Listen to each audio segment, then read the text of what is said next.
Est-ce qu'un PDG mérite une rémunération de 140 millions de dollars pour faire son travail? En 2015, la rémunération totale de l'ancien grand patron de Valiant, Michael Pearson, a totalisé 143 100 000 dollars américains.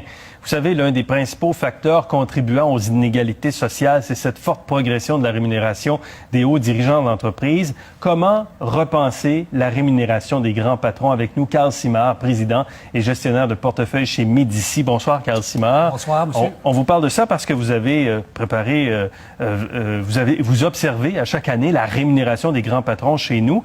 Mais je vais vous poser la question autrement. Est-ce qu'il faut revoir l'organisation de la rémunération, la préparation de la rémunération des grands patrons? Définitivement, parce que l'exemple que vous avez donné de Valiant, ce M. Pearson a mis en péril la compagnie. Finalement, oui. Oui, puis a touché toute cette rémunération.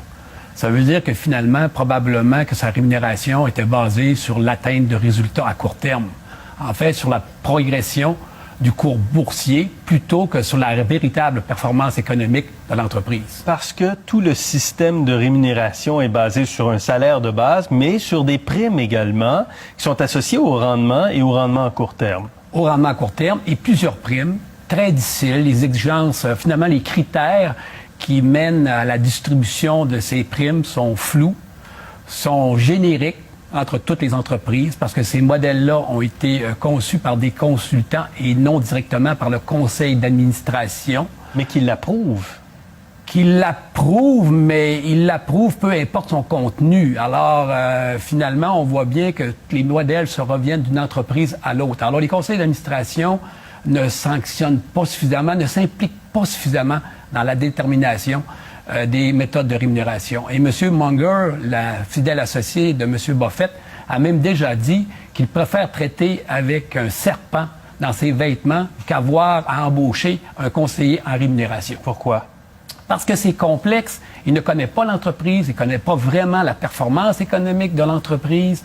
Alors, il faut vraiment être, à mon avis, plus impliqué à titre d'administrateur pour vraiment déterminer quels sont les défis que l'entreprise est confrontée et également déterminer des critères qui sont plus exigeants en termes de performance économique pour pas les rencontrer à tous les années. Alors, le dirigeant, à mon avis, doit avoir une rémunération de base qui est respectable, qui est raisonnable par rapport à ses responsabilités et avoir une prime au rendement, mais qui est simple, qui est versée en espèces et qui doit, pour avoir cette prime, son entreprise doit vraiment surpasser les objectifs qui ont été fixés. On voit Sophie Brochu dans nos images parce qu'on va la retrouver dans le tableau qu'on va vous présenter. En fait, vous avez, avec le journal Les Affaires, préparé une grille, un classement, en fait, des grands patrons et de leur rémunération.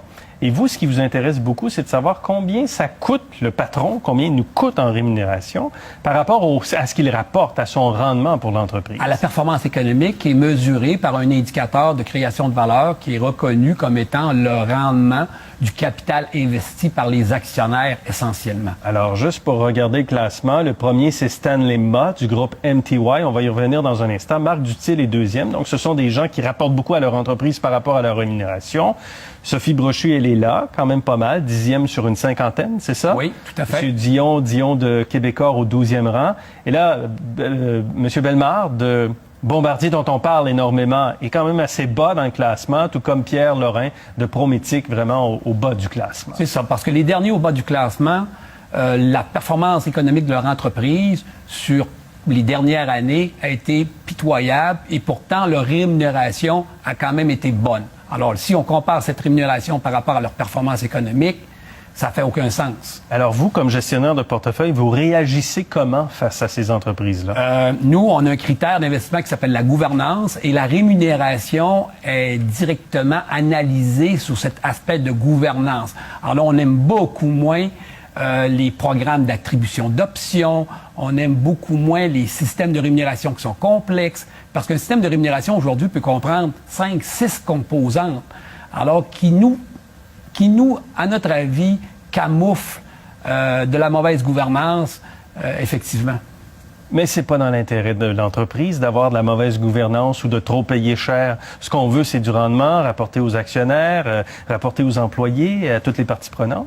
Oui, mais la mission principale d'un dirigeant, c'est de créer de la valeur à long terme, d'en assurer la pérennité, pas de faire gonfler le prix de l'action à très court terme. Ça ne veut rien dire, ça, parce qu'on peut utiliser des stratagèmes comme l'utilisation de la dette à outrance pour gonfler les revenus, mais qui, à long terme, vont disparaître parce que la dette va faire en sorte que nous ne pourrons plus payer leurs créanciers, puis pas de création de valeur. C'est pas bon pour les employés, c'est pas bon pour la communauté, c'est pas bon pour les actionnaires. Est-ce que le modèle, c'est Stanley Ma, le PDG du groupe MTY, qui touche quand même une rémunération tout à fait correcte, et on va le voir là dans notre tableau. Donc, Stanley Ma, qui a un salaire de base, mais qui ne touche pas de prime, qui ne touche pas